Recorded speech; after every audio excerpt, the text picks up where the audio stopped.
Skin condition is another important observation to be making.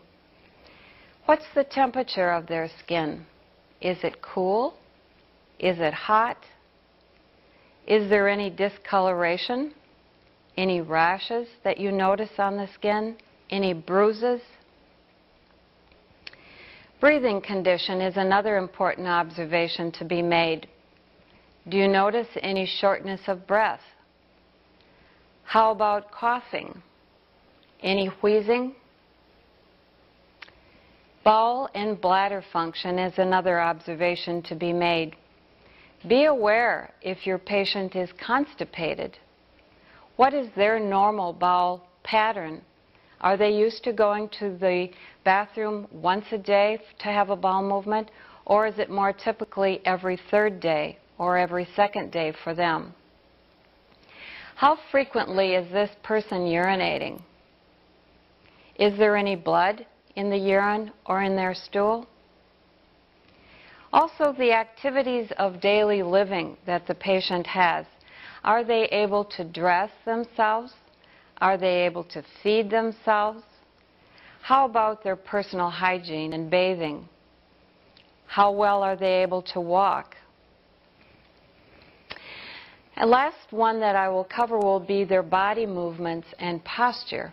This is also a very important observation to be made. Are they stooped? Do they seem to lean to one side the majority of the time, or do they sit upright well? Do they have an ability to walk independently? Do you notice shuffling when they're walking? Do they tend to lose their balance easily? After making these observations, it's going to be very important, as has been stated earlier, to report them. Primarily, you'll be responsible to report these to the nurse in charge of these patients that you're working with. When reporting this information to the nurse, always use the patient's full name and the room and bed number of this patient as well. This will make certain that you're reporting information accurately.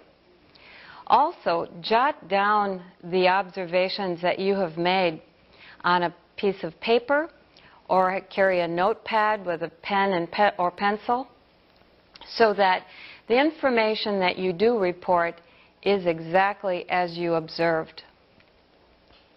Another important thing about reporting your observations is be factual. Never try to judge a patient's behavior or the extent of pain that they may be experiencing. Some people are very expressive about pain. They may be writhing openly, they may be flailing around in the bed, they may be expressing very openly the amount of pain that they're experiencing. There are others, however, that are very stoic. By stoic, I mean very reserved and tend not to express themselves very openly. That individual might be experiencing just the same amount, if not more, pain than the individual that is very expressive. Culture also has an impact on how pain is expressed and can affect the pain response. So it's best never to compare patients. Pain experience is an individual experience and needs to be believed and reported as factually as possible. Reporting also always involves care and accuracy. There is a big difference between reporting objectively and reporting subjectively. Subjective reporting means reporting vague and incomplete information, or it also could mean that the reporting is being influenced by your opinions. Let me give you an example. You might report to the nurse some subjective information by stating, You know, I think Mrs. Smith is just looking for attention because she's been on her call light all the time. Objective reporting is much more accurate, and what you really should be reporting what you see, hear, feel, or smell. Using that same example, a better way of reporting that information objectively would be to state to the nurse, you know, Mrs. Smith has turned her call light on 4 times in this last hour. Now I would like you to watch a little role play situation. And while you're watching that, I would like you to see if you can pick up pieces of subjective information that's being reported by the healthcare assistant, and what pieces of information is she reporting objectively. Oh, I don't know what in the world. Since I broke my arm, I can't do anything. Oh, Lordy, I can't get up. I just can't do things. I can't tie my shoes.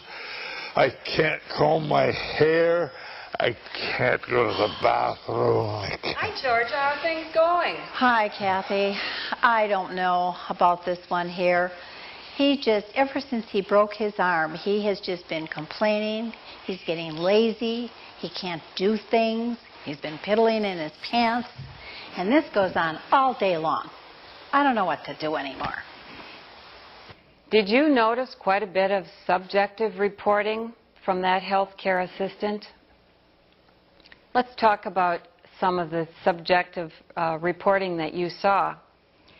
One of the first things she indicated to the nurse is that the patient was lazy.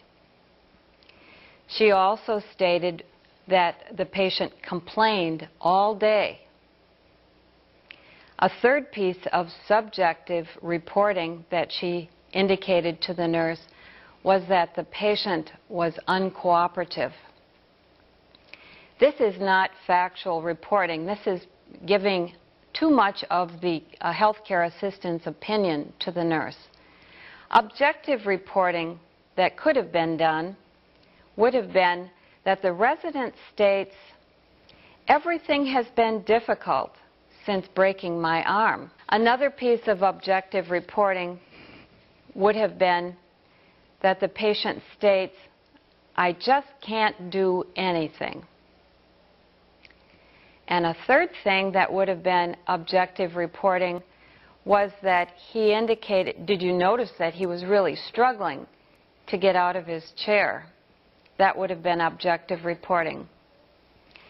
I'm going to have you watch a second role play. Again, look for those pieces of subjective reporting that this healthcare assistant reported to the nurse, and those that might have been objective. So, Al, how are you doing today? I'm doing so bad. I'm sorry, I couldn't understand you. I'm dizzy. Oh, dizzy. Kathy, I really think we have a problem. He's been spilling his coffee. He's slurring his words. I think he's been drinking. I really do. I think he's hiding in his room.